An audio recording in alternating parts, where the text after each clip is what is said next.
Professora, inicialmente agradeço a senhora e os colegas pela oportunidade de me pronunciar aqui no grupo de pesquisa. É sempre um prazer enorme poder me manifestar em alguma atividade que tenha a ver com as coisas da FMU, o programa de mestrado, tanto também na graduação. E hoje a gente vai falar sobre um tema que eu gosto bastante. Foi objeto de uma análise na nossa dissertação, né? E eu tirei um capítulozinho para falar um pouco sobre um tanto sobre a parte mais filosófica da coisa para a gente discutir um pouco, porque como diz lá o gatozinho lá na obra Alice no País das Maravilhas, né? Se a gente não sabe para onde vai, qualquer caminho serve. Eu acredito que no nosso sistema a gente tem balizas mínimas, né, que com certeza foi estipulada previamente, e lógico, um ponto de partida, claro, é a Constituição de 88, e através dessas premissas mínimas a gente traz algumas discussões. E para tanto, né, eu decidi fazer não uma apresentação puramente jurídica, até porque a gente do direito, né, a gente está tão acostumado com questões jurídicas que a gente fala tanto de artigos de lei, eu resolvi trazer algo um pouco mais digamos assim, literário, até para a gente refletir um pouco e sair um pouco do tão habitual que a gente está acostumado a ter, que é aquela ideia mais positivista de enxergar as coisas. Então, partindo dessa premissa, né, eu me apresento como Devanil de Amorim Souza, né, sou egresso do programa de mestrado da FMU, e, hora e outra, minha aventura é escrever algumas coisinhas que, através desse site aqui, vocês conseguem ter acesso a alguma meia dúzia de palavras que eu já escrevi a respeito de temas, né, e mais especificamente no campo de direito e tecnologia, que é onde eu tenho me debruçado ao longo aí de, eu acho que uns 5 ou 6 anos, né? E a gente vai começar a falar, deixa eu ver como é que eu faço. Ah, passou. A gente vai fazer uma pequena introduçãozinha, a gente vai fazer um desenvolvimento, apresentar uma conclusão e, lógico, as coisas que às vezes, e eu como pesquisador acho às vezes até mais interessante do que o restante das coisas, é ter acesso às referências, porque quando a gente pega uma brilhante exposição, que lógico não vai ser meu caso de ter uma brilhante exposição, mas quando a gente pega alguém que faz uma brilhante exposição e a gente vai atrás das fontes, a gente consegue robustecer ainda mais, né, aquilo que a gente tomou conhecimento e amadureceu um pouco as ideias, tá? Então, a gente vai tratar um pouco sobre a dualidade, né? Moral, inteligência artificial, proteção de dados e riscos, né? A gente tem, lógico, modelos consagrados sobre certo e errado, né? Que inclusive a gente estava conversando isso lá no doutorado, lá na USP, sobre algumas formas de moral consagradas, né? Especificamente no modelo ocidental e oriental, e lógico, aqui no Brasil a gente tem uma característica, digamos assim, tendente, né, a um pouco mais ao modelo deontológico, né, que por coincidência é um modelo também preponderante na Europa, só que com um pouco mais, digamos assim, levado um pouco mais a sério, diferentemente do modelo americano que tende, né, e é lógico que eu estou simplificando, não é só isso, mas só para fazer uma certa comparação, que é um modelo mais tendente a uma forma mais consequencialista, né, e diferentemente do que ocorre lá no modelo oriental, onde a gente tem uma predominância de um modelo que o professor Clóvis chama de Shinsetsu, que é uma mistura, né,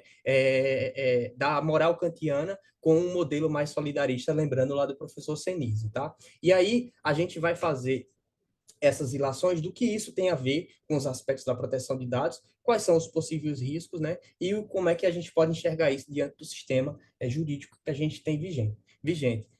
Para, em certa medida, trazer um certo contexto, né, de uma análise um pouco mais filosófica, eu vou começar apontando uma obrazinha que é bem clássica, né, que é A República do Platão, né? E o que raios Platão tem a ver com inteligência artificial, né? Eu tenho certeza, Platão não falou de inteligência artificial, tá? Antes que alguma mente iluminada resolva dizer que Platão citou isso, não tem nada a ver. Mas Platão, ele traz lá na obra República, um conto bem interessante que vai, em certa medida, começar a desenrolar uma ideia que a gente vai burilar, né, um pouquinho mais adiante. Platão, no mito do Anel de Giza, né, Platão ele relata o seguinte: Gizes era um senhor, um camponês, né, que tinha lá na devida polis, e era um cara, assim, considerado moralmente impecável, né? Era aquele cara que, tipo assim, sabe aquele cara que age certo? Sabe aquele cara que é um cara moral? Pronto, era Gizes. Gizes era o cara que respeitava as regras mínimas de convivência. Só que em um dado dia, Gizes, voltando à polis, se depara com um cadáver. E esse cadáver possuía um danado de um anel, né? Gizes, lógico, deparando-se com esse cadáver, Gizes se questiona, olha, para que raios o cadáver quer um anel, né? E naquela época não se tinha a compreensão que tinha esse cadáver que a gente tem hoje. Gizes prontamente se apropriou do anel e ao voltar para a cidade, ele, para ostentar o danado do anel, põe o anel no dedo e ao entrar na vila, né, ele se depara que as pessoas não o veem, né? E ele se aproxima achando aquilo estranho. Olha, as pessoas não estão me enxergando. E aí Gizes faz uma certa manobra, retira o anel e volta. E sem o anel ele percebe que as pessoas o veem, né?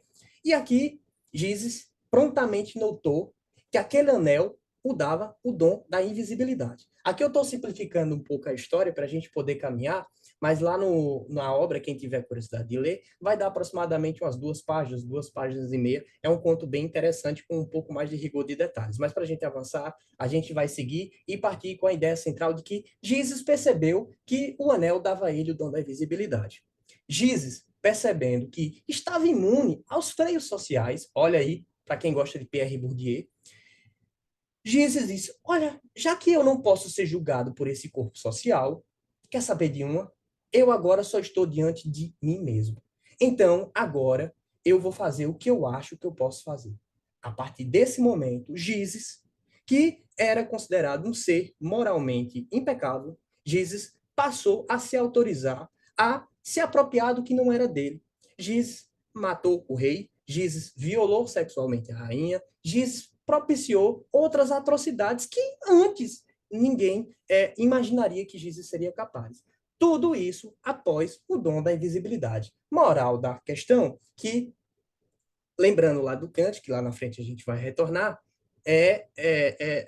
diferente, né, agir por dever e agir conforme o dever. Gizes, com o anel, né, Gizes agia, né, conforme o dever, né, e sem o anel, Giz agia por dever, né? Então, existe uma diferençazinha, que lá na frente a gente vai retomar um pouco disso, que Giz basicamente só agia bem porque socialmente ele poderia ser reprimido.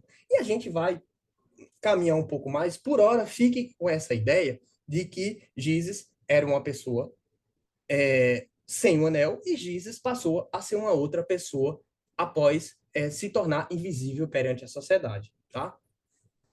Mais adiante, um pouco mais adiante, a gente retoma essa ideia, só que de uma forma um pouco mais sofisticada e bem mais elaborada, né, com o que a gente pode chamar de pai do niilismo, né, que deu todo o subsídio teórico para nada mais, nada menos do que Friedrich Nietzsche, né?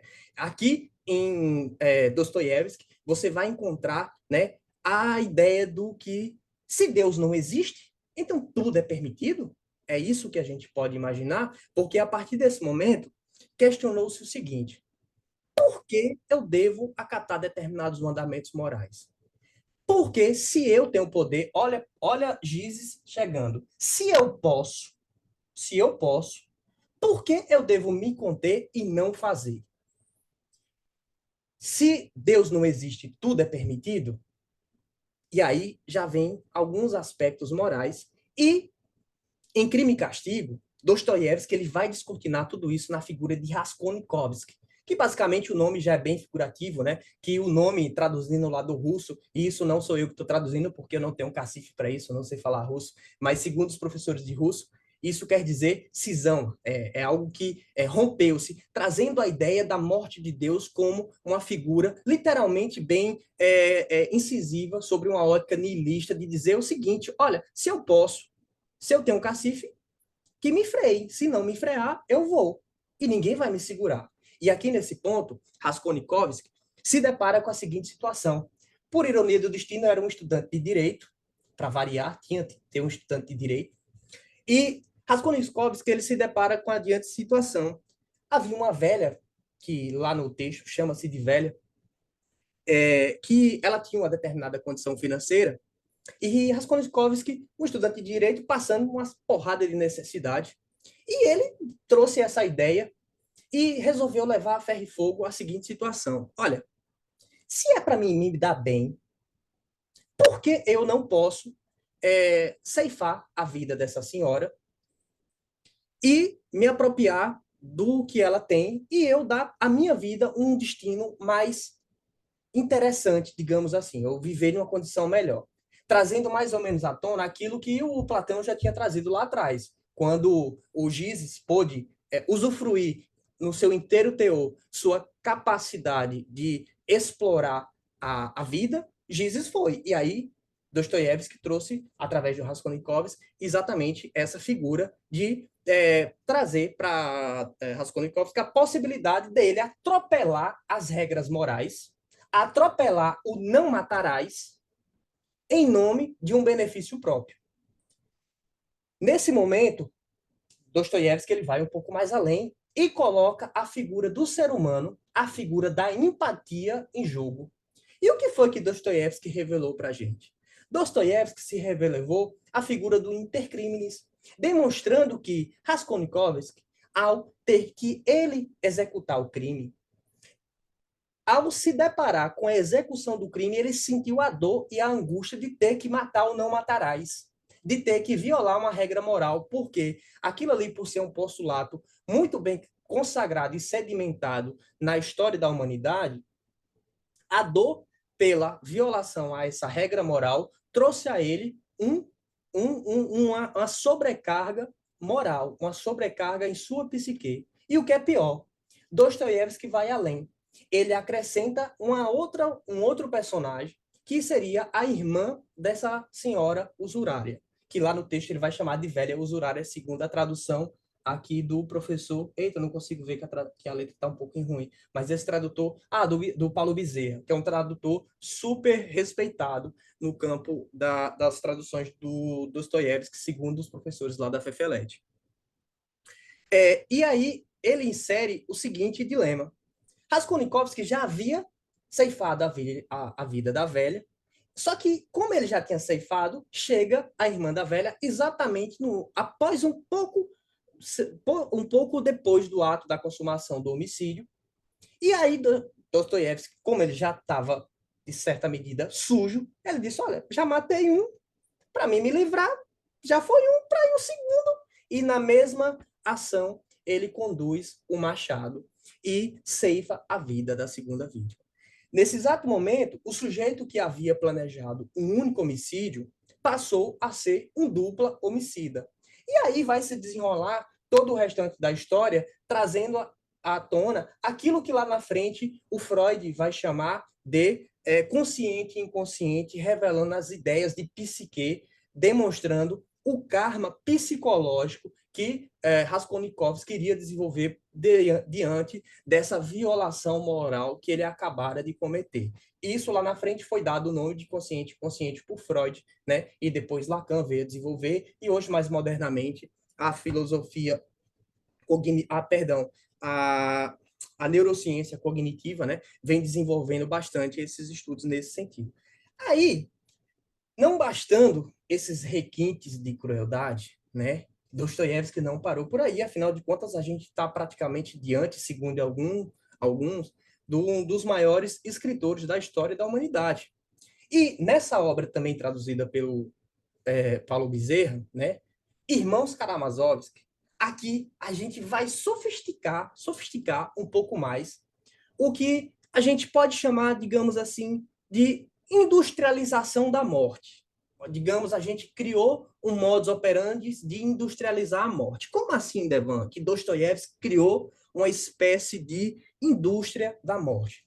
Dostoiévski, na obra Irmãos Karamazovski, ele traz à tona uma figura do pai, exatamente caracterizando a própria ideia da essência de Deus, trazendo à tona a ideia de niilismo, professora, porque ele reforça muito bem aquela ideia do seguinte, olha, se Deus não existe, se a gente não tem nada para respeitar, seja uma constituição, seja qualquer ideologia, se todas elas, como diz Nietzsche lá mais adiante, vai chamar que tem de pé de argila, se nada disso faz sentido, Então, tudo é permitido. E aí ele coloca a figura desse pai, e o que é pior, ele cria uma série de estereótipos para esse pai. Um pai beberrão, um pai super negligente, um pai que maltratava a mãe desses filhos, criando literalmente todo aquele estereótipo do bandido mau.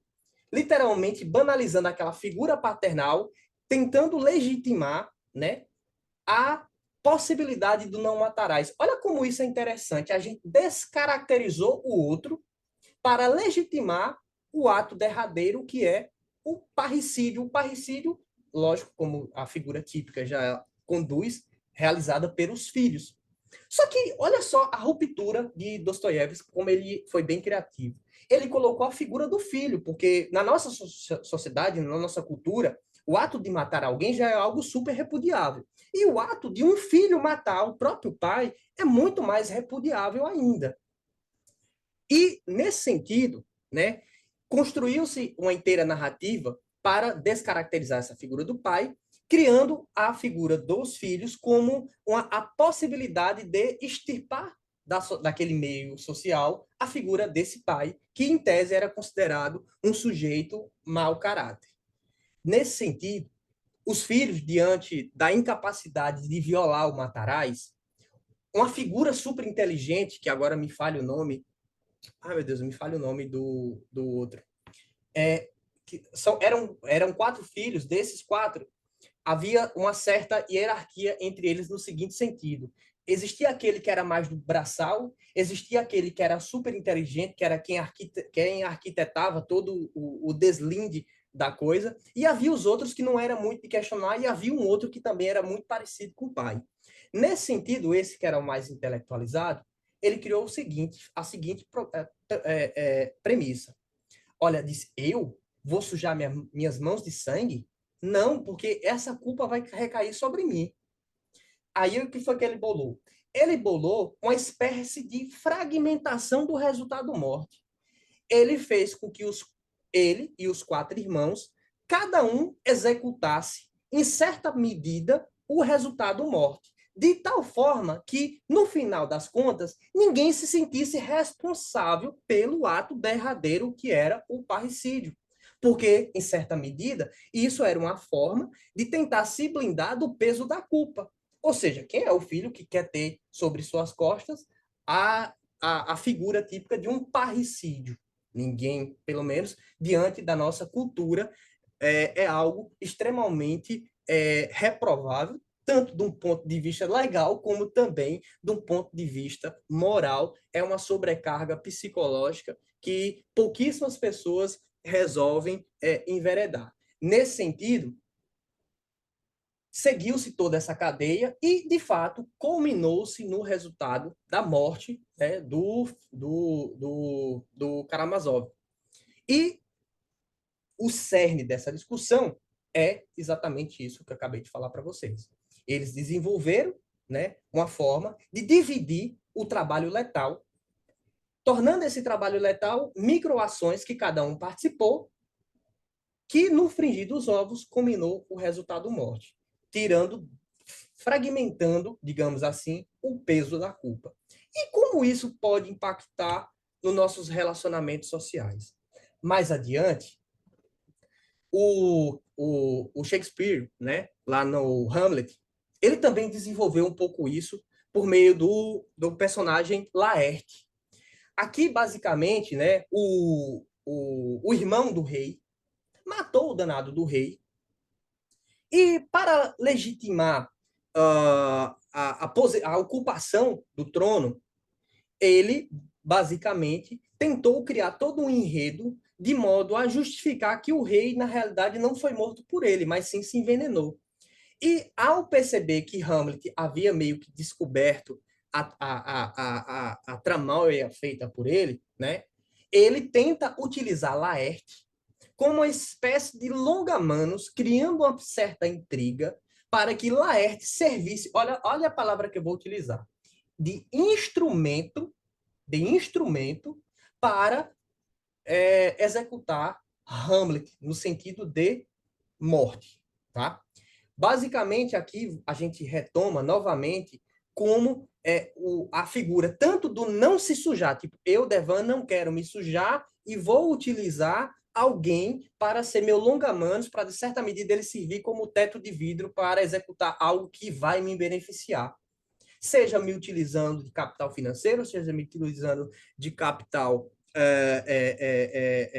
linguístico, mas o fato é que nessa situação, Laerte conseguiu, né, em certa medida, propiciar a morte de Hamlet, não de forma direta, e aí quem quiser enveredar nessa historinha, um livrozinho bem curtinho, que merece ser lido, afinal de contas, é um clássico também, tá? E nessa versão adaptada é uma ótima tradução, quem quiser enveredar, recomendo vivamente. E aqui, reforço novamente que a gente já pegou todo o enredo, desde Platão, desde das duas obras de Dostoiévski, né? E agora caminhando para Hamlet.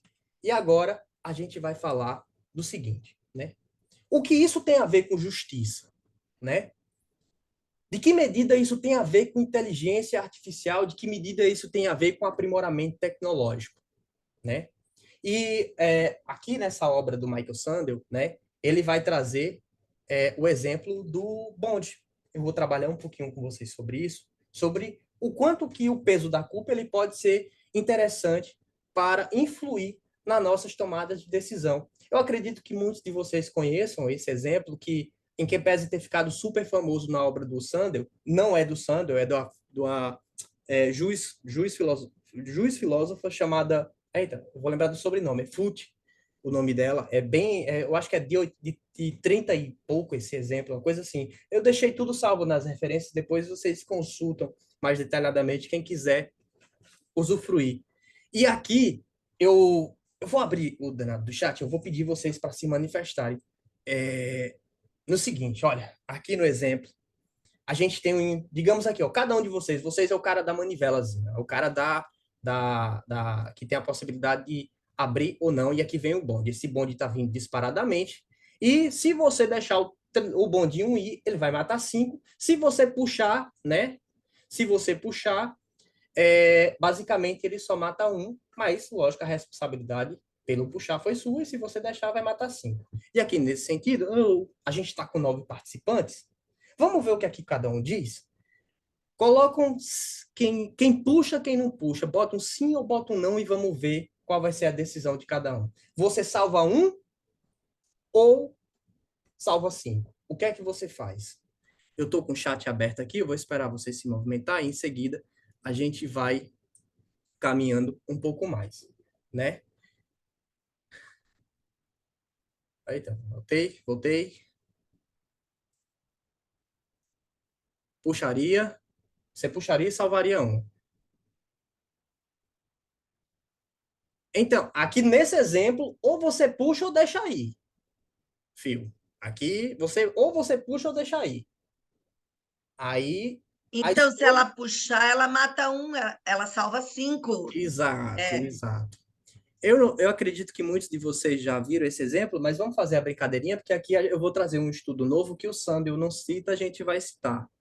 E aí a gente vai desenvolver um pouco mais isso. Olha, a gente tem aqui basicamente na totalidade que a galera puxaria a manivela, mataria 1, mas salvaria 5.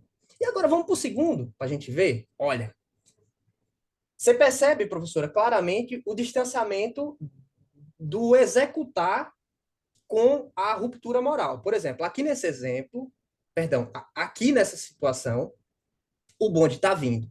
Se você empurrar a figura que está em cima da ponte, o trem atropela ele, mata ele, mas consegue parar antes dos 5. No outro exemplo, seu ato seria tão somente de puxar uma manivela. Você, em tese, estaria matando uma pessoa do mesmo jeito. Só que aqui você tem um contato físico, lembrando lá de Dostoiévski, lá em Irmão Karamazov. Lembra do primeiro livro, do segundo livro?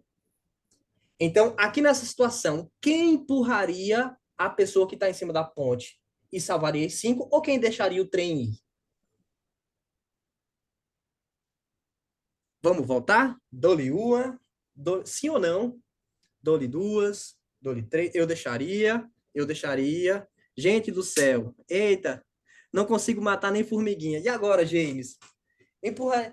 Empurraria ou não empurraria? Professor, e aqui eu chamo a atenção para o seguinte, olha, qual a diferença do primeiro exemplo para o segundo exemplo? O primeiro exemplo, você está puxando a manivela.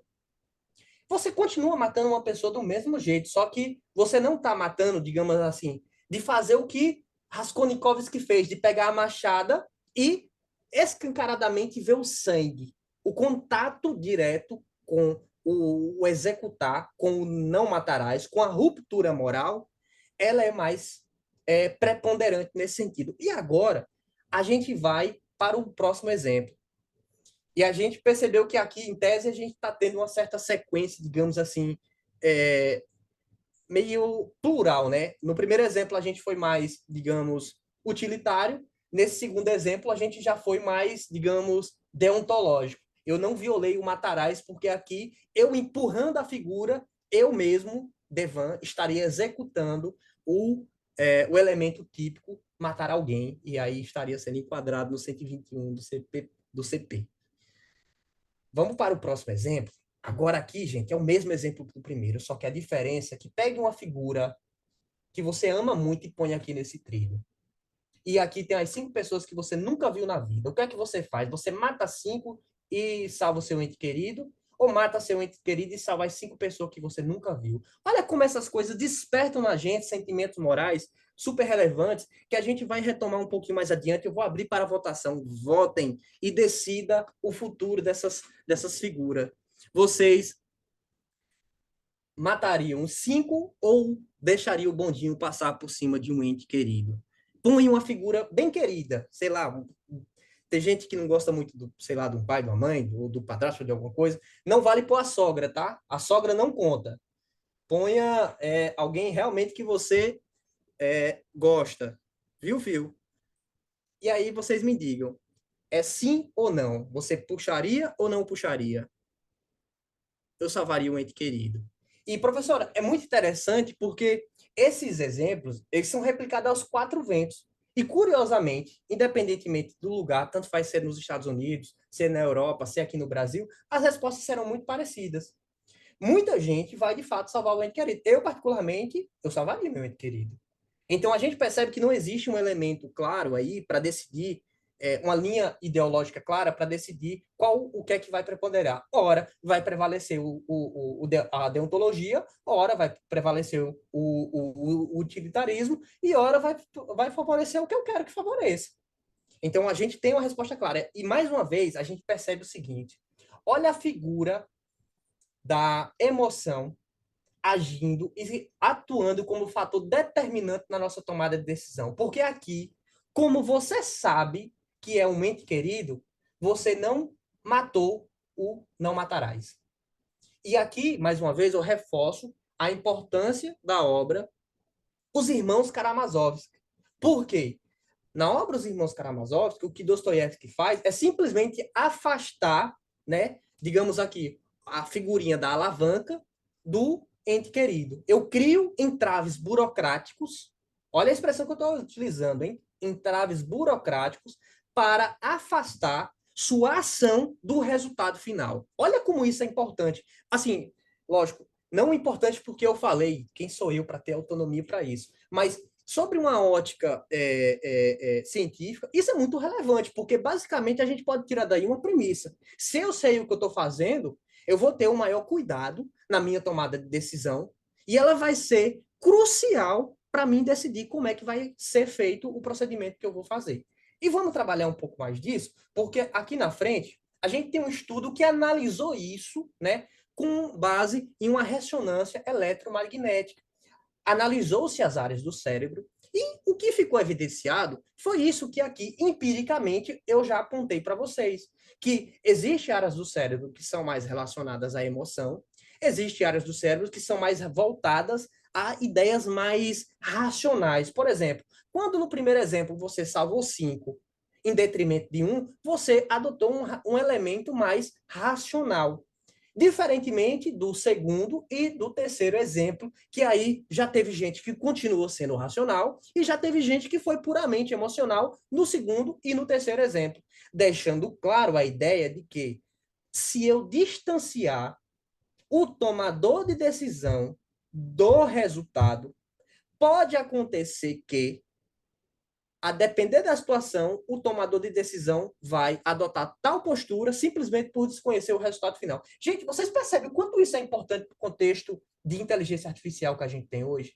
Vocês conseguem perceber o quanto que isso é relevante para, por exemplo, a propagação de fake news, para a propagação de determinadas formas de enxergar o Estado, a forma da gente enxergar aquilo que a gente chama de democracia? O quanto que isso é significativo para uma verdadeira eficiência do nosso sistema de justiça, porque a depender da forma que eu queira que a coisa funcione, eu posso simplesmente comprometer o sentido constitucional que eu quero aplicar. Por que eu digo isso? Vamos lá, vamos seguir mais um pouquinho. Gente, espero que não esteja sendo muito torturoso para vocês, mas já já está acabando, viu? O Kafka, né? O Kafka, ele fala do seguinte: olha, lá no capítulo 9 da obra O Processo, para ser mais específico, tá? Eu deixei todas as referências aqui para vocês terem certeza que eu não estou mentindo, eu não estou criando nada do nada, tá? Vocês podem ir lá conferir. Fiz questão de ser bem fiel à página para facilitar futuras abordagens de quem queira enveredar nesse caminho. Kafka, ele vai falar sobre da estrutura burocrática e do que presta o nosso sistema de justiça se a gente pode fomentar figuras como o Kafka descortinou ou desnudou, para ser mais fiel àquilo que ele tanto ensina.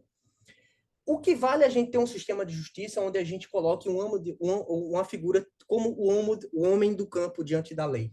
E para descortinar um pouco mais isso, para quem ainda não teve contato a essa obra, que, a meu ver, é indispensável para qualquer estudante de direito, não só estudante de direito, mas quem queira entender um pouco mais sobre questões sociais, filosofia, a própria filosofia, e a meu ver, todo estudante de direito tem que passar por essa obra. Principalmente o capítulo 9 é essencial. O homem do campo nada mais é do que aquela figura que, ao precisar do poder judiciário, vai às portas do judiciário e se depara com uma espécie de guardião que diz assim: olha, para você entrar, você precisa esperar. E ele atende o pedido e espera. Eu vou resumir para poder, de certa medida, facilitar um pouco mais. E ele espera, e ele espera, e ele espera, e nada. Até que chega um momento que ele, inconformado, ele diz: ei, eu estou tentando ter acesso à minha prestação jurisdicional. Diz: não, mas ainda você não teve acesso. Por quê? Eu criei uma estrutura onde eu dificultei de tal forma o acesso, onde aquele que toma a decisão sequer vai, em certa medida, ter o poder de influir na vida cotidiana daquelas pessoas. Para que isso fique um pouco mais claro, né, basta a gente ver o importante papel que tem sido as ações de controle concentrado no nosso país. Até pouco tempo atrás, a gente ia se deparar com o seguinte: eu vou trazer um exemplo um pouco concreto, perdão, um pouco não, literalmente concreto, para deixar isso bem claro nos contextos atuais do que a gente tem hoje. Até pouco tempo atrás, se uma ação como essa que está acontecendo no Rio de Janeiro, como a DPF, que ficou intitulada a DPF das favelas, que no modelo mais constitucional seria a DPF das comunidades, mas vamos seguir o que está lá, a DPF das favelas, você ia chegar ao Supremo e dizer: Supremo, a polícia está entrando e está matando geral. Estou simplificando, falando isso num linguajar bem popular para a gente poder caminhar. E o Supremo basicamente ia dizer: olha, não tem lei, não vou poder deliberar sobre isso, e chega por aí. Só que hoje a gente está num processo constitucional um pouco mais moderno. E hoje, mesmo encontrando certos entraves, a gente já se encontra no que o professor Marinoni chama de processos estruturais, transformações estruturais, processos estruturantes, e nesse caso em si, né, mais fielmente, processo estrutural, onde o ministro Fachin adotou medidas preliminares dizendo assim: olha, Polícia do Rio, vamos estipular um prazo aqui para que você implante câmeras corporais. Vamos colocar aqui um plano de atuação onde a gente vai não fomentar operações policiais perto de escolas e tudo. Então, vocês percebem que aqui a entrada do jurisdicionado ao processo, né, e o quanto isso vai efetivamente ter potencialidade, né, fática na vida das pessoas, você percebe que já há uma transformação que ainda carece muito de maior eficiência, como no caso dessa DPF em si. Eu tive conversando no evento com o professor Daniel Sarmento, agora recentemente, que é o advogado responsável por conduzir esse processo, tem enfrentado uma série de entraves entre as medidas construídas e as medidas que efetivamente têm condição de ser implantada. E, mais uma vez, descortinando aquilo que o Kafka já tinha colocado lá atrás, onde as barreiras construídas pelo próprio Estado democrático de direito, ou pelo próprio direito, ela pode simplesmente, né, fazer com que determinados ilícitos eles apenas continuem sendo efetivamente perpetrados. E aqui cumpre a gente, como profissionais do direito, né, na medida do possível, tentar influir nesses processos decisórios para, de certa medida, fazer com que essas decisões ganhem um pouco mais de efetividade. E aqui eu vou caminhar para um ponto mais, digamos assim, concreto que aconteceu na realidade não tão muito longínqua, né? Evan, como isso foi visto? A gente já teve exemplo disso na nossa história? Como é que isso foi dado? E nessa obra do Jonathan Lieder, né, chamada As Benevolentes, ele retrata literalmente o que aconteceu na Alemanha nazista, onde todo esse aparato morticida que a gente, de certa medida, vem tentando descortinar aqui, né, foi levado às últimas consequências pela Alemanha nazista, onde os generais nazistas, de certa medida, percebendo que o peso da culpa estava causando verdadeiros transtornos aos executores das ordens sanguinárias, das execuções massivas que estavam ali ocorrendo, eles simplesmente tiveram uma ideia que, para aquele contexto, retratou categoricamente o que o Dostoiévski já havia denunciado lá em Irmãos Karamazov. O que foi que aconteceu? Simplesmente eles fragmentaram a indústria morticida. Simplesmente fez com que pessoas ficassem sendo responsáveis por determinadas funções. Então, você tinha o cara que conduzia, você tinha o cara do trem, você tinha o cara que embarcava, você tinha o cara que desembarcava, você tinha o cara que levava para a sala, você tinha o cara que ligava a válvula, você tinha o cara que removia o corpo. No final das contas, quem matava? Quem era o responsável? Aquilo gerou, né, uma potencialidade incrivelmente genocida na nossa história da humanidade, fartamente documentada, né, tanto aqui em Aos Benevolentes, e quem quiser se enveredar um pouco mais, essa outra obra também é um excelente material, onde expressamente você vai ver o teor daquilo que eu falei para vocês lá em Crime e Castigo e em Irmãos Karamazov, ele vai relatar especificamente isso que eu estou te dizendo. Só que a diferença é que em Crime e Castigo e Irmãos Karamazov são ficções literárias. Aqui não. Foi coisas reais que aconteceram em um tempo não muito longínquo da nossa realidade. E de que forma isso continua tendo a ver com o nosso contexto atual, né? Hannah Arendt, lá em Julgamento de Auschwitz, em Auschwitz, em Jerusalém, perdão, ela simplesmente constata exatamente essa figura que ela chamou da banalidade do mal, da banalização do mal. Né? De que forma a gente consegue fazer esse mal se tornar, digamos, um pouco mais banalizado, um pouco mais acentuado? Exatamente, professora, coisificando as pessoas. A partir do momento que a gente consegue criar mecanismos de instrumentalizar as pessoas, dando a elas funções que elas acreditam piamente que estão fazendo certo, sem estarem, porque elas estão apenas vendo um micro e não a totalidade, você criou uma ferramenta extremamente eficiente de triturar pessoas. E, seguindo nessa premissa, como raios isso ainda continua tendo a ver com nossa inteligência artificial? E aí eu pergunto, Devan, será que a gente tem algum modelo que, em certa medida, possa nos ajudar a enfrentar esses mecanismos da banalidade do mal? Emmanuel Kant não é, hoje, considerado uma verdade suprema que resolva todos os nossos problemas.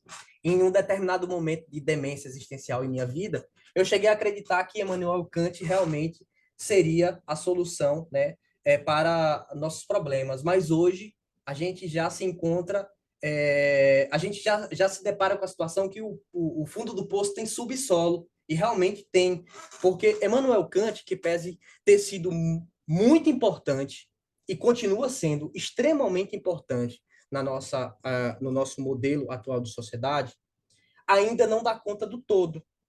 Mas, principalmente depois desses eventos horrorosos que ficaram, infelizmente, documentados e registrados na história da humanidade, como é o exemplo do Holocausto, Primeira Guerra, né, e tantos outros que a história da humanidade já chegaram a descortinar, infelizmente, né, deixou um rastro de sangue extremamente relevante, a ponto de Rudolf von Ehring, né, denunciar que o direito, né, nada mais é do que uma consagração, nada mais é do que um resultado, um resultado de sangue, né? Deixa eu aumentar aqui, aumentei, tá. Ó, aí como eu disse, o Kant não resolve tudo, mas como eu disse Rudolf von Ehring, né, o direito nada mais é do que um resultado de inúmeros derramamentos de sangue. Aquilo que hoje está consagrado no nosso ordenamento jurídico foi fruto de inúmeras batalhas. E o que a gente tem hoje no nosso sistema jurídico, como é o caso da Constituição de 88, nada mais é do que um certo, digamos assim, reflexo desse número desse monstruoso derramamento de sangue. E nesse ponto, Emmanuel Kant, ele teve uma grande influência na nossa Constituição. Quem está dizendo isso? Não sou eu que digo isso, eu não tenho autoridade nenhuma para falar sobre isso, mas eu vou voltar depois no Nietzsche, mas eu vou falar logo aqui.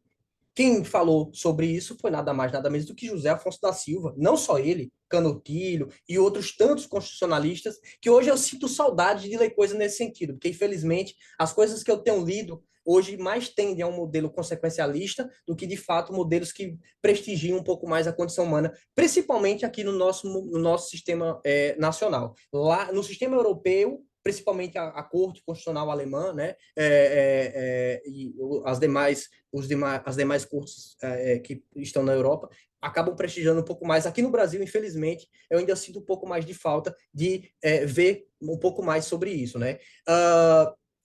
E José Afonso da Silva, nesse artigozinho, e quem quiser ver um pouco mais profundamente no próprio livro dele, né, ele vai falar sobre a dignidade da pessoa humana como valor supremo da democracia. Olha como isso é relevante, porque se você pegar o artigo 3º, perdão, o artigo 1º, esse terceiro da Constituição, você vai ver lá que é um dos fundamentos da República, nada mais, nada menos do que a dignidade da pessoa humana. E aí José Afonso da Silva vai trabalhar inteiramente que todos os demais sistemas que orbitam no nosso sistema jurídico, todos eles possuem uma função global, que é casar com o artigo 1º, inciso 3º da Constituição.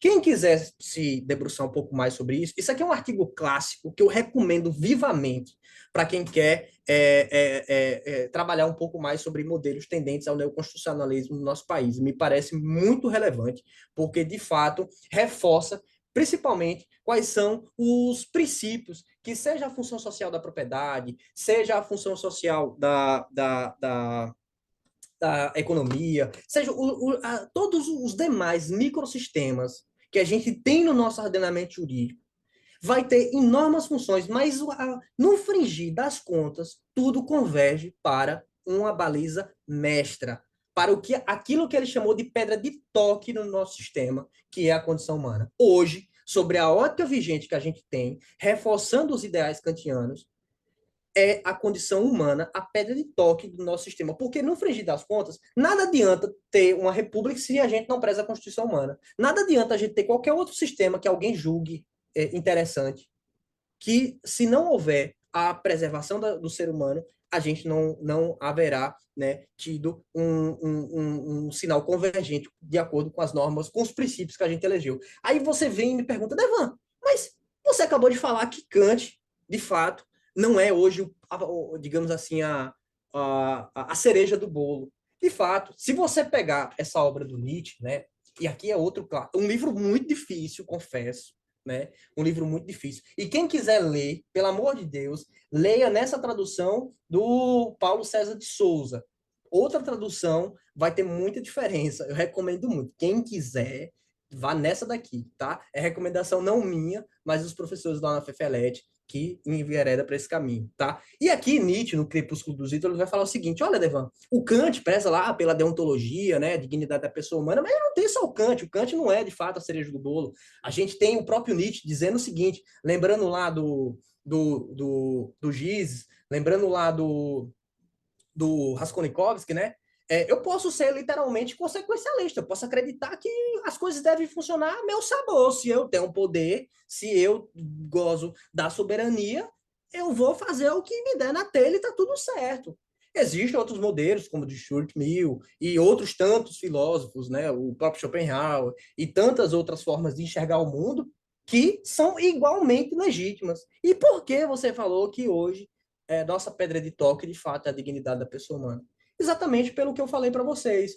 Porque a pedra de toque é a dignidade da pessoa, porque é o que está vigente hoje sobre a ótica constitucional. Ah, não quero que vigore a ótica constitucional, eu quero que vigore, sei lá, escravidão, sei lá, qualquer outra loucura maluca aí. Mas pronto, faça isso por meio da revolução. Sobre a ótica constitucional que a gente tem hoje, é a dignidade da pessoa humana. E todas as leis, todos os demais princípios, principalmente da administração pública, devem convergir nesse sentido. E é por isso que semana passada não, outra hora, no nosso último encontro, eu falei sobre o quanto que isso tem influenciado, né, a nova gestão pública, né, o New Public Management, né, tem transformado muito a administração pública, porque hoje a gente tem caminhado nesse sentido de tornar mais eficiente, tentando, né, digamos assim, sair daquele entrave kafkiano, onde a gente tem lá uma espécie de direito de mentirinha, sabe? Tipo assim, você tem direito, só que na prática é todo mundo atropelado. A gente está saindo daquele entrave meramente burocrático e tentando caminhar para modelos que cada vez mais tentem efetivar as promessas constitucionais, tá? Então, eu espero que com isso eu tenha feito vocês caminhar um pouquinho sobre o quanto que esse enredo tem a ver com o nosso contexto atual. Porque, em determinada medida, né, a gente hoje está diante de novas possibilidades onde a gente pode contribuir enormemente para distanciar o tomador de decisão das ações concretas que aquilo está tendo na vida real, no dia a dia das pessoas. E é por isso que hoje, gente, o modelo participativo, lembrando lá do professor Peter Herbler e tantos outros, tem cada vez mais vem sendo cada vez mais impulsionado exatamente para trazer para dentro das tomadas de decisão, né, a participação, exatamente para possibilitar uma visão mais participativa, mais sensitiva da forma que aquilo vai impactar no dia a dia das pessoas, tá? Então, caminhando para as conclusões, para não abusar muito do tempo de vocês, que já me honram enormemente em poder. Professora, você está me ouvindo aqui ou não? Tá, né? Tá. Ah, beleza. Que já me honra pela oportunidade de estar expressando isso para vocês. Em resumo, né, em conclusão aqui, a tecnologia pode trazer infindáveis benefícios para a vida em sociedade, mas fomentá-la de modo assodado pode contribuir para o fortalecimento de um modelo dominante de pensamento. A responsabilidade ética e moral dos agentes responsáveis por viabilizar o emprego de modelos tecnológicos ganha ainda maior relevância diante dessa nova possibilidade. Os preceitos consagradores da preservação da dignidade da pessoa humana demonstra ser relevante para promover resistência aos possíveis efeitos coisificativos potencializados pela ideologia algoritmo binarizante desprovida de empatia. E aqui, pessoal, eu reforço, né? Como todo mundo deve saber, eu lembro que quando eu era aluno ouvinte no mestrado, né, chegava muitos novos alunos e as pessoas ainda chegavam com aquela visão, digamos, mais midiática, assim, de que a inteligência artificial ela faz tudo sozinha. E, lógico, quando a gente passa a estudar um pouco mais sobre isso, que a gente vai conhecer um pouco mais da engenharia, algoritmo, a gente percebe que no frigir das coisas, o que existe ali são cálculos, são fórmulas, são receitas, que no frigir das coisas tem o ser humano por trás. É mais ou menos como fazer um bolo. Se você pegar seu bolo lá, se você tem lá a receita, bate um ovo, tantas colheres de açúcar, e isso. Se você não pôr a mão na massa, não sai. Da mesma forma o algoritmo. Ah, mas existe a machine learning. Da mesma forma, existe algoritmo que é programado para selecionar determinados dados e esse monitoramento ele continua sendo constante. Então, assim, hoje sobre a ótica do nosso modelo atual tecnológico, a inteligência artificial, ela é feita e conduzida por pessoas, por seres humanos, tá? É por isso que, se a gente não fomentar modelos algorítmicos que possibilite a participação daquelas pessoas que estão, em certa medida, sendo impactadas pelas ações, a gente está criando ali um modelo extremamente eficiente, né, de coisificar o ser humano e de possivelmente ramificar, né, o mal, né? E é aí onde chama a atenção a discriminação algorítmica, como a gente viu recentemente lá com o Compass, a gente viu a questão da discriminação em contratação, tudo isso por um fator clássico, por um fator assim crucial, aquilo que a gente evidenciou lá com base nos exemplos do bonde, ausência de empatia, né? O algoritmo ele não tem empatia. Então, tudo isso é fator determinante. E é por isso que eu chamo a atenção, né, que os modelos tecnológicos eles sempre devem favorecer uma abertura sistêmica onde as pessoas diretamente impactadas possam, em certa medida, dizer o que pode estar causando mal, né? E aqui eu findo com as referências, tá bom? Para quem quiser depois se debruçar um pouco mais sobre isso. E aqui encerro minha exposição, né? E eu espero que, em certa medida, não tenha estragado o final de tarde com vocês, fazendo vocês ouvirem uma meia dúzia de palavras sem sentido. Obrigado, professora. Excelente, Devan. Deixa de ser. Não, sensacional a construção do pensamento, né, a partir dos autores que você usou. Excelente, excelente. Parabéns, parabéns. Muito obrigada.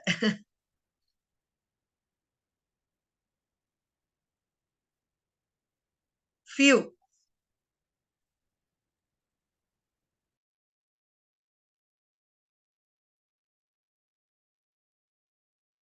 não estamos te ouvindo, Fio. Escuto também.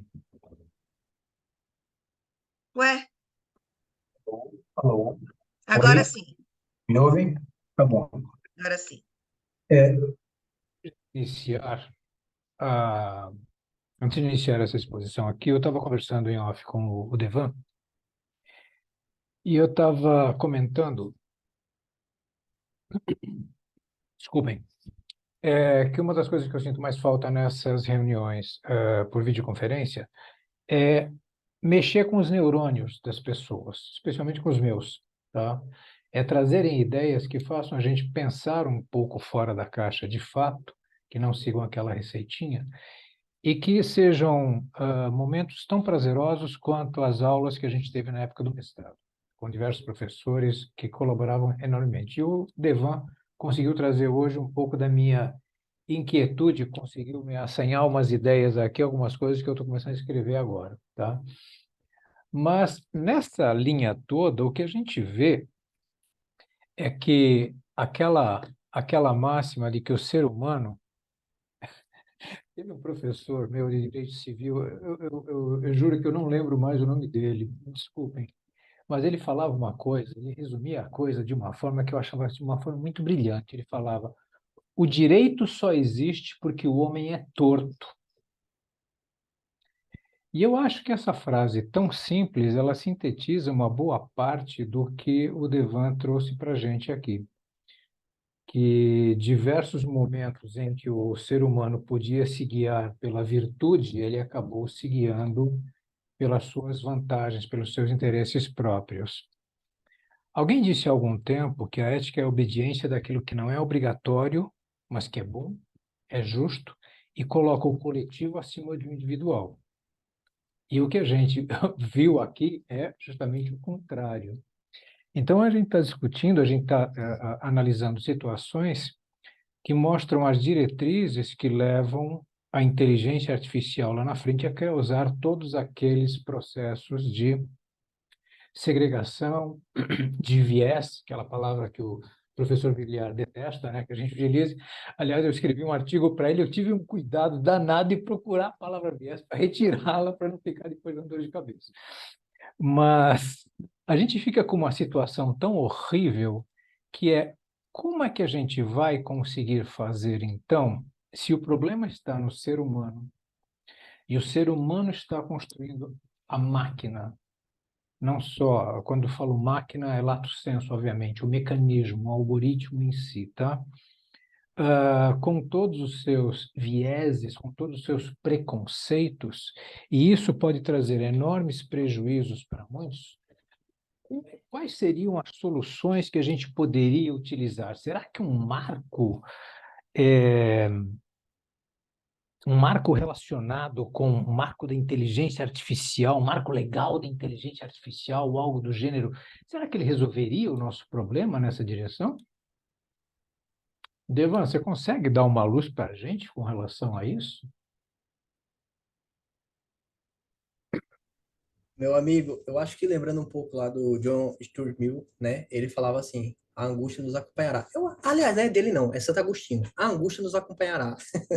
Eu acho que essa é a resposta mais pertinente, porque a gente não é perfeito, né? A gente, como ser humano, a gente, no máximo, pode ser considerado perfectível, né? Então, o aprimoramento faz parte da essência do ser humano. Então, problemas surgirão e, lógico, cabe a inteligência compartilhada, né? A serviço da convivência humana, construir saídas, né, minimamente condizentes com aquilo que é bom para o ser humano. Lógico, pode você pôr outra baliza, né? Sei lá, vamos lá, vamos construir uma saída extremamente satisfatória para fazer preponderar a economia, para fazer preponderar, sei lá, N finalidade. Eu quero fazer preponderar, sei lá, a minha estátua, digamos assim. Tudo se a gente for levar a ferro e fogo lá, lembrando lá do Friedrich Nietzsche, né? Lembrando das tantas outras formas que existe de enxergar a realidade, né?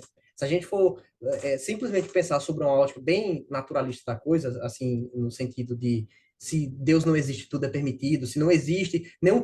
E quando eu digo Deus, assim, eu falo não é só no sentido teológico, não. É Deus metafísico, sabe? Tipo, o Deus teológico, o Deus kantiano, o Deus nietzschiano, o Deus Claro. freudiano, sei lá, toda forma ideológica, ela é extremamente legítima e válida. Só que, lógico, sobre uma ótica jurídica, sobre a ótica que a gente tem hoje, sobre as balizas metafísicas inseridas no nosso sistema jurídico, que foram consagrados por um poder constituinte, né, elegeram essas determinadas premissas. E no caso da gente, foi essa que eu apontei para vocês. Mas poderia ser uma outra. Eu, particularmente, se eu fosse, digamos assim, um soberano, eu ia achar super da hora, assim, tipo, ser super, digamos, niilista. Tipo, eu posso, então eu faço. Para mim, se eu fosse o soberano, para mim seria ótimo. Mas o problema é que eu não sou o soberano. Então, para mim, é melhor a gente ter, de fato, a dignidade da pessoa humana como valor supremo da nossa Constituição.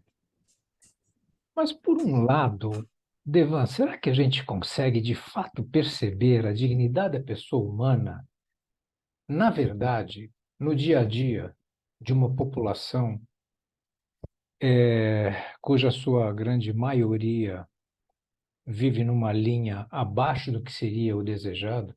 Porque aí fica aquela questão, afinal, o que que é dignidade? O que que é uma vida digna? E a dependendo do extrato social em que a pessoa se encontre, ela pode dar uma resposta diferente. O Para fio, é muitos, por isso que eu acho que os profissionais do direito, inteligência artificial não substitui. Porque essas saídas, né, é a gente que vai criar. Essas saídas é a nossa sociedade que vai criar. É por isso que nossa Constituição é uma Constituição programática.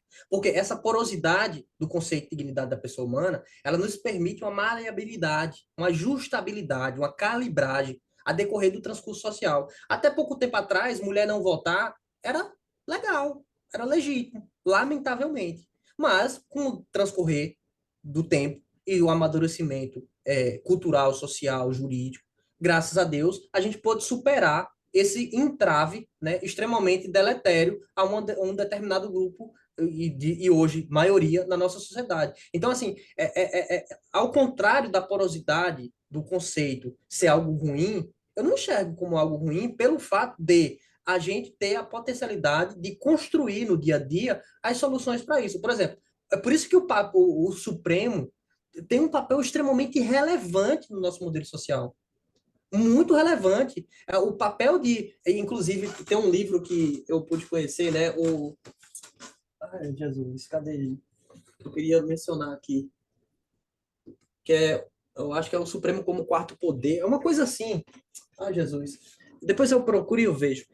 Que fala sobre esse papel mais político do Supremo, né? Porque a gente tem uma mesclagem constitucional, que a gente tem uma corte que, em tese, não era para ser jurídica, era para ser uma corte política, que ganhou um papel sui generis. A gente tem uma corte jurídica política. Essa mistura, né, ela acaba trazendo para o Supremo, de certa medida, um certo pé de giz, que é onde ganha todo esse ataque por parte de determinados grupos sociais que compram a briga tentando deslegitimar determinado agente social, fazendo aquilo que os irmãos Karamazov fizeram lá com o pai Karamazov, construindo uma figura supostamente ruim para, em certa medida, conseguir atacar aquele agente. Então, assim, a meu ver, essa porosidade do conceito, ela não atrapalha, muito pelo contrário, ela nos torna criativo. Ela faz com que a gente, jurista, a gente, advogado, Ministério Público, Defensoria, demais órgãos, e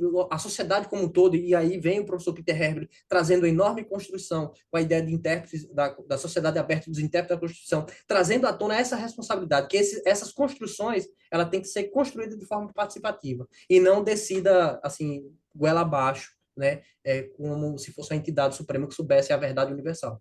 James, meu amigo, tá com a palavra, obrigado. Deva, boa tarde a todos. Primeiramente, só uma rápida interrupção, para agradecer, né, pelo brilhante posicionamento e a aula que você hoje nos trouxe, e pedir desculpas porque eu vou me retirar depois da minha fala, mas aproveitando a fala que o Phil trouxe aqui, eu teço aqui, em rápidas palavras, algo muito simples sobre a situação da própria dignidade, né? Porque nós temos hoje uma questão da sobreposição do conjunto jurídico num contexto sistêmico, e eu retrato aqui algo que aconteceu comigo e com a minha esposa. Não muito tempo atrás, eu estive numa cidade muito próxima aqui de São José do Rio Preto, e para advogados o fórum naturalmente abre às 9h, para não advogados o fórum abre 12h30, né? E era 12h15 e eu já tinha encostado o carro, a minha esposa estava ali esperando, e de repente deu uma vontade nela de usar o toalete. Falei, amor, vamos até o fórum, né? E ao entrar no fórum, naturalmente passei pelo detector de metal, quando eu apresentei a carteirinha da ordem. Quando ela foi entrar, ela não é advogada, a segurança barrou, falou, olha, a senhora tem que esperar 15 minutos. E eu dialoguei ali com a segurança e falei, olha, ela poderia ao menos usar o banheiro, né? E a grande questão, ela estava bastante apertada, só que tinha que passar pela segurança e pelo detector de metal. Literalmente tinha o detector de metal e virando à esquerda estava ali o toalete feminino. E ela não deixou. Ela falou, o senhor tem que aguardar 12h30. Eu falei, moça, mas pelo amor de Deus, falta 15 minutos, né, ainda, e ela está apertada. Ela falou, o senhor me desculpa, são regras, né? E eu automaticamente olhei para ela, considerando também uma cumpridora da obrigação que ela estava ali fazendo, mas sobre ela estava a imagem de nosso Senhor Jesus Cristo devidamente crucificado, né? E eu falei, olha, lamentável, né? Nós estarmos diante de um lugar em que se fala tanto da justiça, né? E numa condição mínima de repensar o que é digno, né? Eu ter que me retirar do recinto, e assim fiz. Por sorte, a 2 quarteirões do fórum, a gente conseguiu uma rodoviária. O problema é o banheiro de uma rodoviária, né? Então, eu encerro aqui agradecendo pelo enriquecimento, Devanildo, que eu estou levando desse nosso encontro, e pedindo perdoe-me pela ausência antecipada, mas gostaria de ficar até o fim. Muito obrigado, pessoal. Boa viagem, querido. Vem com cuidado. Obrigado. Um abraço, queridos. Tchau. Obrigado. O livro que eu ia citar, Fio, era esse aqui, ó, O Tribunal Constitucional como Poder, tá? Do César Saldanha Souza Júnior. É um livro excelente. Ele traz todo esse contexto histórico da criação do nosso Supremo. E Fio, antes de continuando te interrompendo só mais um pouquinho, Não, à vontade.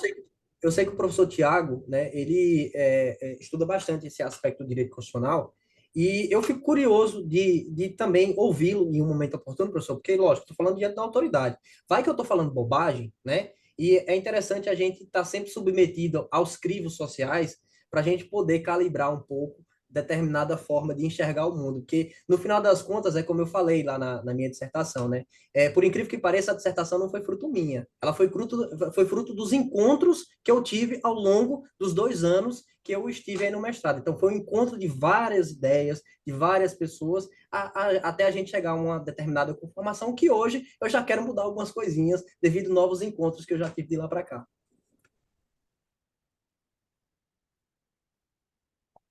Ivan, eu tinha só uma colocação a fazer sobre isso, que é o seguinte: eu estava dando uma olhada em uma revista da ASP sobre 30 anos da Constituição, e essa aqui já vai fazer 5 anos depois de amanhã, tá?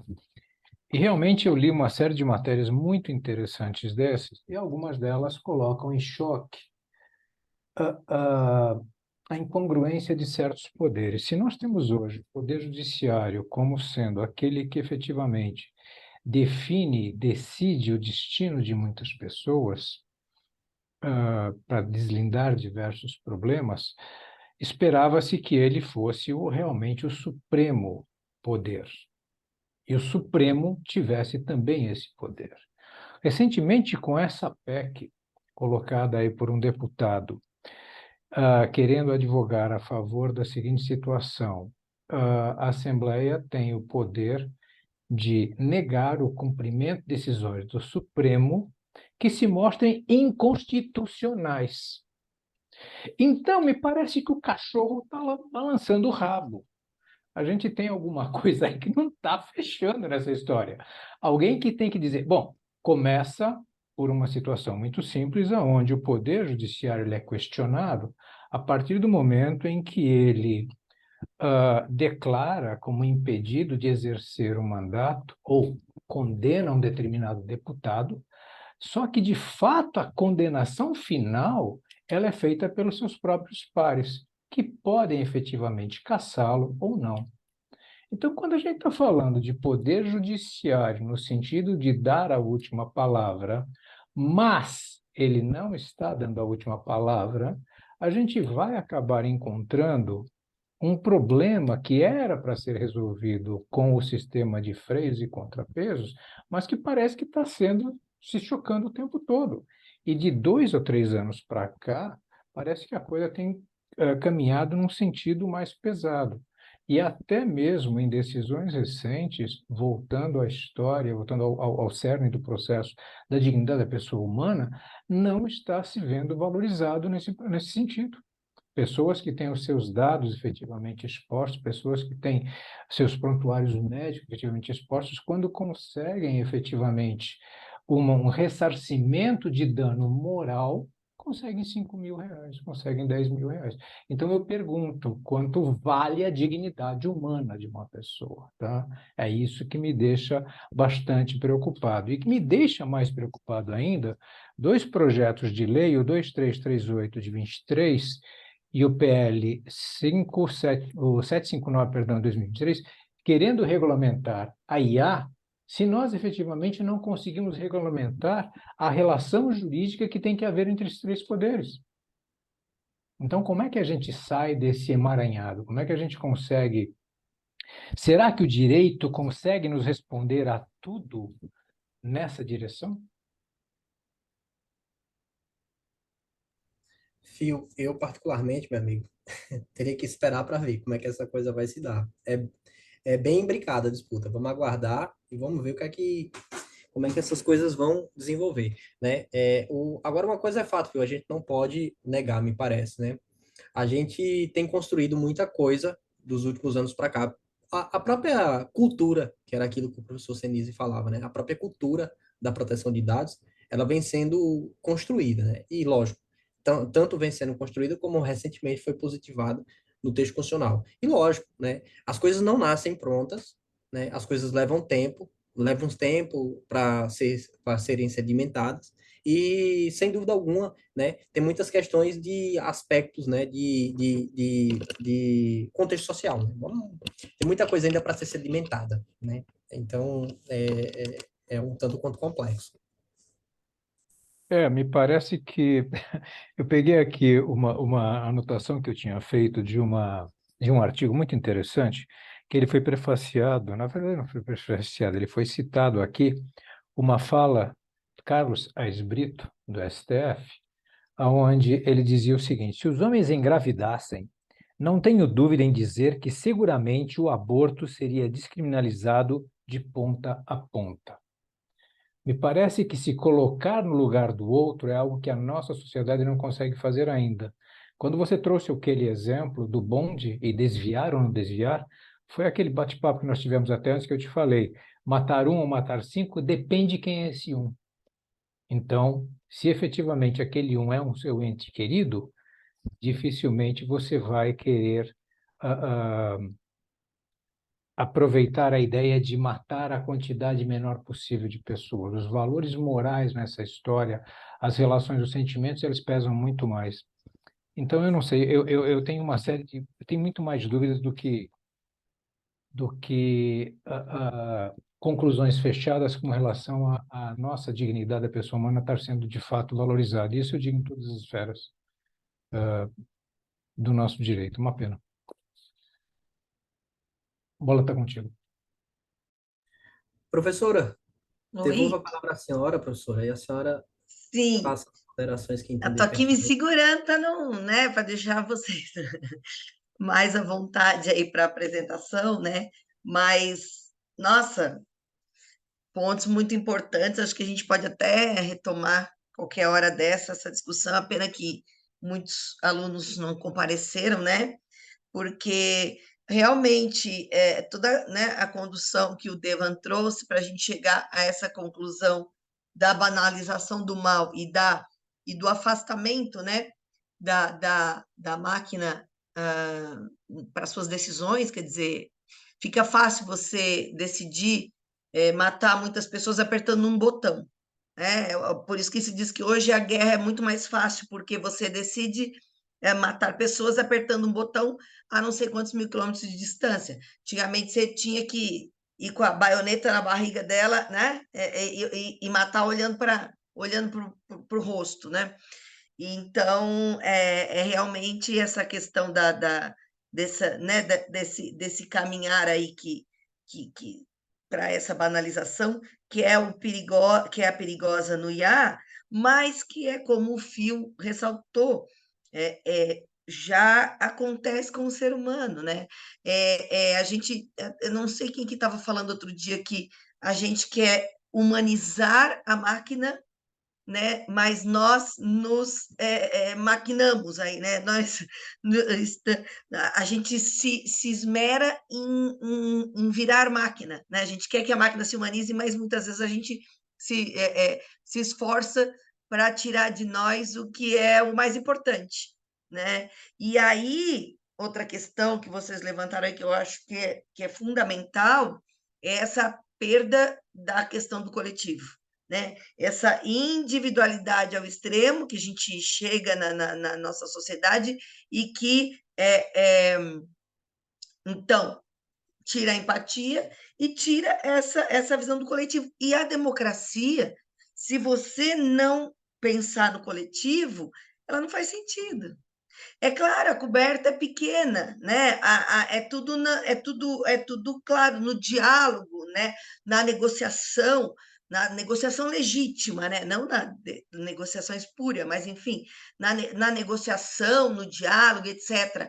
Agora, pressupõe-se que isso tudo seja feito com vistas ao que é melhor para o bem comum, só que não é na verdade. As pessoas estão fazendo essa discussão, principalmente no nosso Congresso, né? Que daí é uma lástima, né? Mas a gente percebe que a discussão, a negociação é sempre feita com vistas em como eu vou me dar bem, como é que eu posso me locupletar com essa situação, como é que eu posso usar isso para me beneficiar ou beneficiar meus familiares, né?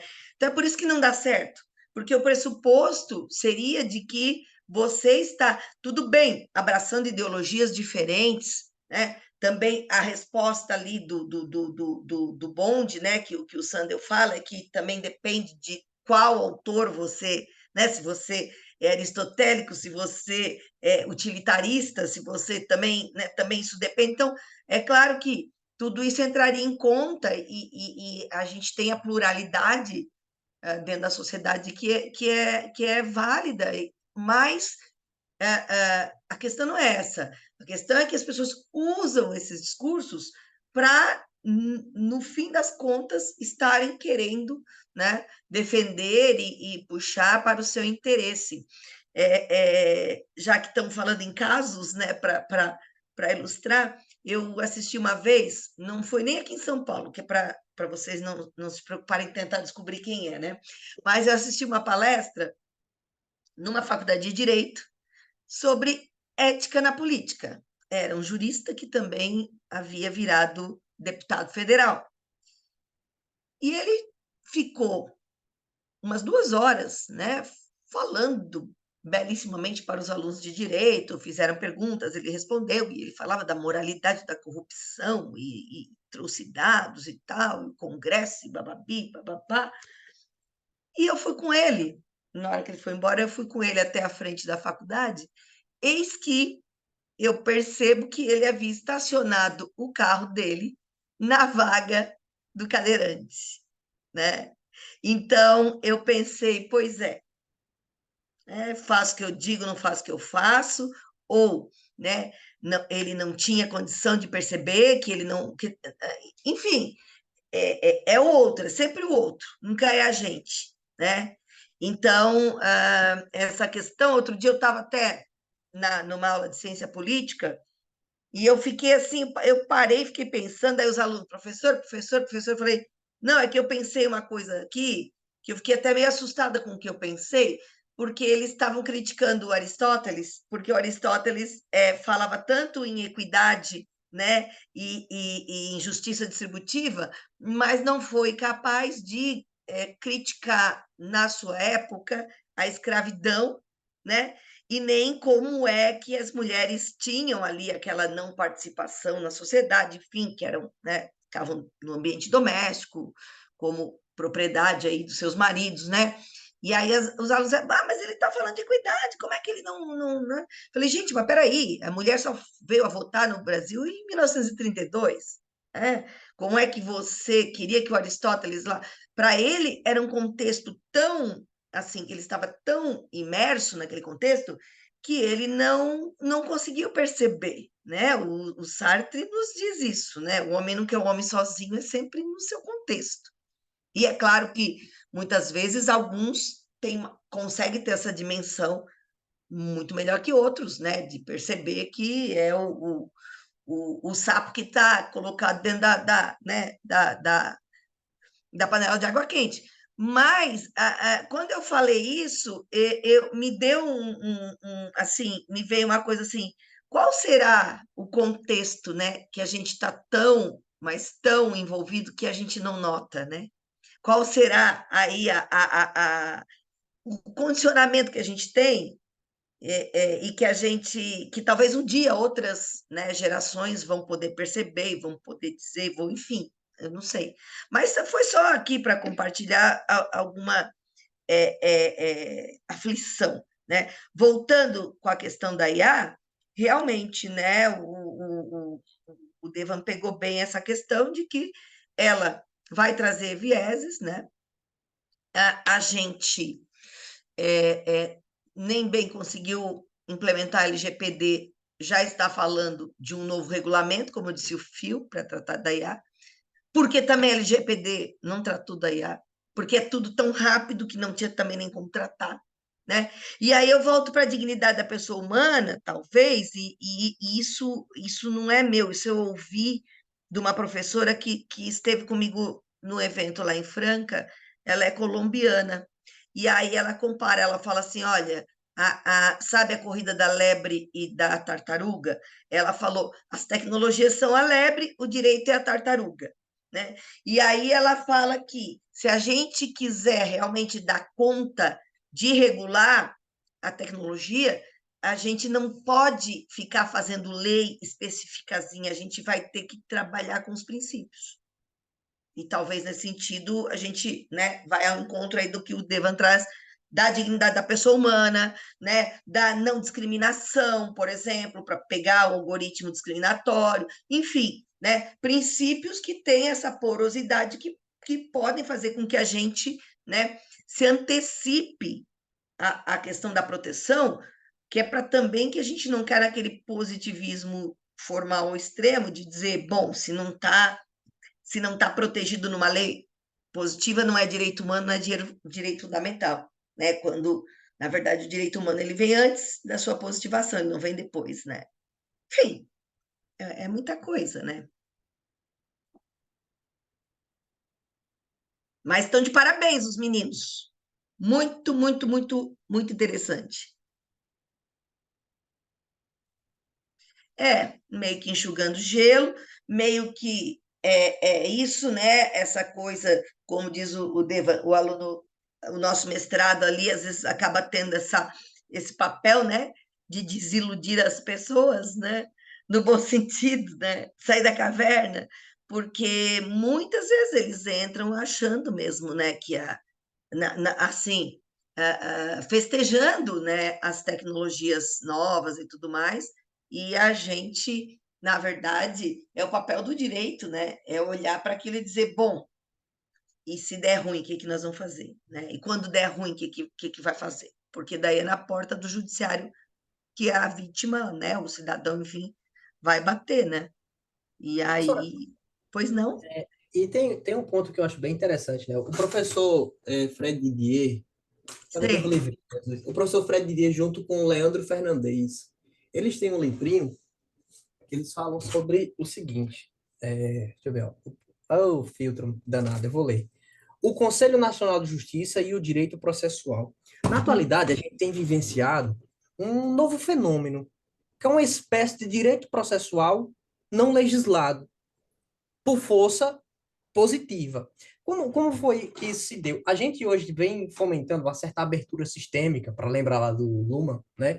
Onde o próprio sistema ele cria aberturas para que determinados órgãos, como é o caso do CNJ, possam, né, em certa medida, criar saídas criativas para resolver determinados problemas. Por exemplo, o que a gente tem hoje de mais sofisticado sobre o uso de inteligência artificial, sistemas de informáticos e tudo mais, vem se dando por meio de resolução do CNJ. Aí eu pergunto, resolução é lei? Resolução é um mandamento do Código de Processo Civil, salvo engano, do Código de Processo Civil, exatamente, Código de Processo Civil, que foi potencializado lá pela o atual código, que criou essa abertura onde o CNJ, em determinadas matérias, pode criar resolução. Só que deixou uma outra abertura sistêmica, que é a criação de recomendação. E o Fred, juntamente com o Leandro Fernandes, mapearam isso e evidenciaram uma verdadeira enxurrada de transformações potencializadas por resoluções e, o que é mais legal, por recomendação. E olha, recomendação não é lei. Recomendação não tem um mandamento legal para que todo mundo acate. Recomendação, como o próprio nome diz, é uma recomendação. Só que, por vir do CNJ, o Poder Judiciário Nacional vem seguindo. E se a gente for levar isso bem a sério, isso tem propiciado inúmeras transformações. E olha para o lado positivo. Transformações super benéficas e muito interessantes no aprimoramento do nosso sistema de justiça. A ponto de a gente regulamentar, por exemplo, casamento homoafetivo, a ponto de a gente regulamentar questão de natimorto, a ponto de a gente regulamentar questões de união estável, a ponto de a gente regulamentar dissolução de uniões e tantas outras, são muitas, muitas, muitas. A Justiça 4.0 inteira regulamentada através de resolução. Então, uma série de ferramentas que vem contribuindo e muito para o nosso aprimoramento de justiça. Veja como isso tem ganhado um novo conteúdo. Porque, assim, uma das coisas que o Fred Fernandes fala, que inclusive eu ainda quero ter a oportunidade de trazer o Fernandes ao mestrado para vir conversar com a gente um pouco a esse respeito. O quanto que isso tem potencializado desjudicialização. O quanto que isso tem potencializado aquilo que o Kafka denunciou, né, do inacesso à justiça. E aqui a gente vem fomentando o acesso à justiça. Então, hoje isso vem se ramificando, ganhando novos contornos a outros sistemas, a outras estruturas do nosso sistema de justiça, né? Eu, particularmente, estou escrevendo um artigo com o professor Guilherme Feliciano, lá na USP, novamente, e a gente trata sobre a NPD. E trazendo aqui para o contexto da proteção de dados, a gente chega à seguinte evidência. Por exemplo, a NPD foi criado o Conselho Nacional da Proteção de Dados, que até hoje não funciona. Funcionou, se você for lá no site da NPD, você vai ver, tem algumas atas, mas por uma questão burocrática, o Conselho Nacional da Proteção de Dados só funciona por autorização da própria NPD. Ou seja, o Conselho Nacional da Proteção de Dados, em que pese não poder propiciar resolução por ausência de previsão legal, porque, como eu mencionei, a resolução ela tem, digamos, força coercitiva, compulsoriedade. Por quê? Porque a lei diz que manda. Por exemplo, a lei penal em branco. Por que determinada substância entorpecente configura o crime de tráfico? Porque a lei de droga previu? Não, porque a lei de droga diz que uma portaria tal vai prever. Da mesma forma, o Código de Processo Civil diz que determinados órgãos podem promover resolução, ou as recomendações elas são abertas, porque fazem parte do direito negociado, do direito negocial, que foi um instrumento fortemente potencializado pelo nosso atual Código de Processo Civil. E aí o Fred trabalha bastante com isso, medidas super interessantes. E no campo da proteção de dados, especificamente, a gente tem um problema, que o Conselho Nacional não funciona. E o que é pior, né? Isso sequer veio a ser, digamos assim, implementado. Por exemplo, imagine a partir do momento que a gente tem um órgão devidamente consolidado, muito bem sedimentado, com uma boa representatividade, a ponto de construir aquilo que o professor Fred chama lá no CNJ de laboratórios de direito da experimentação, a ponto de desenvolver medidas com especialistas e com membros da sociedade para desenvolver alternativas inteligentes, racionais, para determinados problemas. Hoje o CNJ, isso não são palavras minhas, são palavras do Fred, se tornou um dos maiores laboratórios de experimento de legislação. Muitas das medidas que hoje vêm sendo positivadas no campo do direito processual vêm sendo protagonizadas por eventos, por medidas que foram adotadas pelo CNJ que hoje ganharam, né, a conformação de lei, e outras continuam sendo resolução e vêm sendo acatadas sem nenhum questionamento, né? Pouquíssimos vêm sendo questionados como se lei fosse. E aí a gente vê a potencialidade que a abertura sistêmica, lembrando lá mais uma vez do professor Nicolas Luhmann, né, das formas que essas aberturas sistemas contribuem para aquilo que a gente chama de participação, né? Possibilidade dos intérpretes da Constituição contribuir para o próprio amadurecimento do sistema. Afinal de contas, se a gente pertence a um corpo social, por que a gente não pode participar das coisas que vão nos impactar? Seja a gente na condição de amicus curiae, seja a gente sendo representado por uma associação, seja a gente decidindo em determinadas medidas que tal medida não vai ser efetiva, como exemplo concreto aconteceu lá em Mariana, no caso Mariana, onde uma série de medidas foram tomadas que não tinha nada a ver com o caso concreto. Por quê? Faltou representatividade. E isso é coisa que a gente pode, de certa medida, trazer para o contexto da proteção de dados, para que a gente fomente aquilo que o professor Senise falava, da cultura da proteção de dados. Pessoal, não vou mais me alongar, até porque eu também ainda tenho umas aulinhas para assistir hoje, porque eu me encontro naquela fase de demência existencial, onde eu me preparo para um vindouro concurso que eu quero prestar, então eu tenho uma carga horária um pouco exacerbada para cumprir durante o dia. Nós temos aula também, eu e o professor Tiago damos aula agora, né, Silvio? Mas parabéns, meninos, excelente. Tá gravado aqui, quem quiser depois assistir, é só entrar lá e assistir, né? Professora, eu não tenho o link, depois a senhora poderia mandar para mim esse link, por favor? Tu não tens o link do quê? Da Do gravação? vídeo, da gravação. Ou a não ser que a senhora poste lá no grupo. Tá, posto. Vou Tá tentar, bom. vou ver como é que faz. Não tenho certeza como é que é, mas vou tentar, vou postar, inclusive vou dizer para quem faltou assistir, porque eu acho que a gente inicia bem as nossas discussões com essa questão, né, de base aí, filosófica levantada. Resolvida não, porque não vai ser, né? Mas A angústia nos acompanhará. essa coisa da conclusão a respeito do ser humano é fogo, mas é. Se for ler o Bauman, no fim, é o que o Bauman também conclui. Enfim, mas é isso. Parabéns. Obrigada, viu? Obrigado, Um professora. beijão, Obrigado, pessoal, gente. pela oportunidade. Parabéns, Evan. Obrigado, Gil, pelo Obrigado, debate, Heitor. meu irmão. Obrigado. Obrigada a Foi um você. prazer. Tchau, tchau. Boa tarde. Tchau, tchau. Boa tarde.